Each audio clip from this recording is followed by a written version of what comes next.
First off, I would like to thank you guys for allowing me to speak to you today about the issue that everybody is facing within the company about whether or not we should join the safe driving movement that most insurance companies are now endorsing.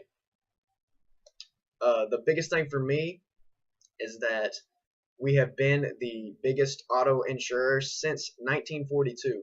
We now have over 17,000 offices servicing over 81 million accounts all throughout the US and Canada.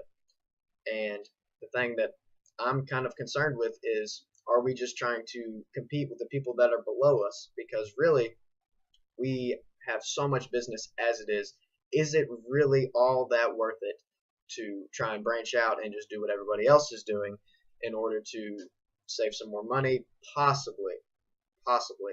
So I would like to touch base on whether or not this is time and money efficient. Is it worth all of the hassle? When it comes to the time factor, really, we have over 35,000 claims we are using or having a day. And if there are really all of these people just coming in with the safe driving initiative and it doesn't work out and it just becomes a headache, we're really just shooting ourselves in the foot here, because we will miss out on some claims possibly, and things have to move smoothly. Any bumps in the road can really ruin a lot of things. And how much can we afford individualizing every single account? Now, when I say that, that kind of sounds harsh, but with this big of a business, sometimes things have to be able to just move along, and some people have to just understand that. Not saying that there isn't something that we can do for them, but when it comes down to it, sometimes you just have to keep the line moving. The money factor that is huge, it's in huge play, is will we get back to it what we put into it? We are already the largest insurer in the country, as I said. Is it really going to make that much of a difference if we go along with this trend? Maybe, maybe not. But the potential of losing the money just by using the program kind of raises some questions for me and a lot of other people that I've talked to. Now, some alternatives that I think will be of very good use for us. We could induce a policy that allows for yearly audits for customers that request them. Have them come in for an interview and voice their concerns and talk about their driving records, and we can have files, just logs of the year.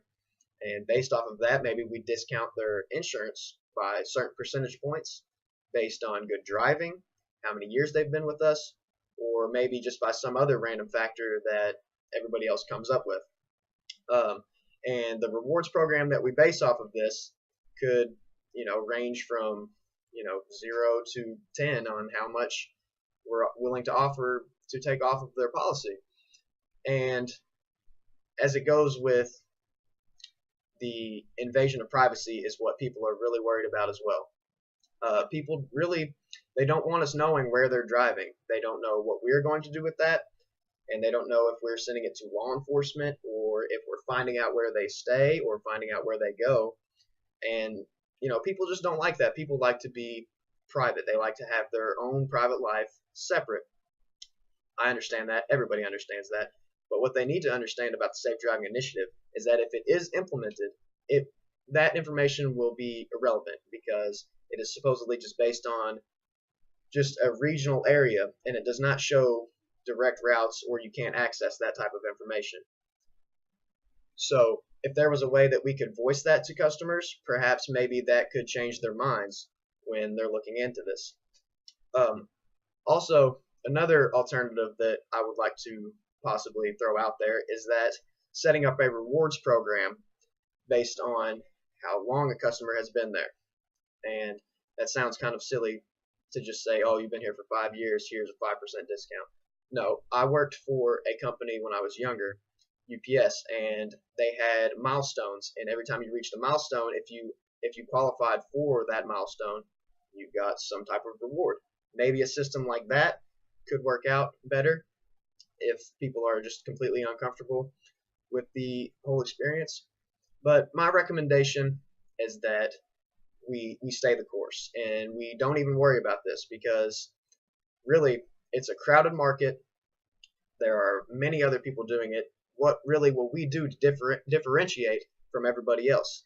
See, if we just go into it and have the same motto, we're not going to really get out of it what we really want to. So I believe that unless we can find a way to truly shift the market's focus towards us, we should just stay the course and ignore it completely. Maybe go with some of the alternatives that I suggested, or maybe that somebody else suggests. But for now, it just really doesn't seem like all of that of an efficient route to take. And that's all I really have to say about the matter. And I appreciate the time that you guys gave me. And I hope that the words I spoke go into some consideration. Thank you.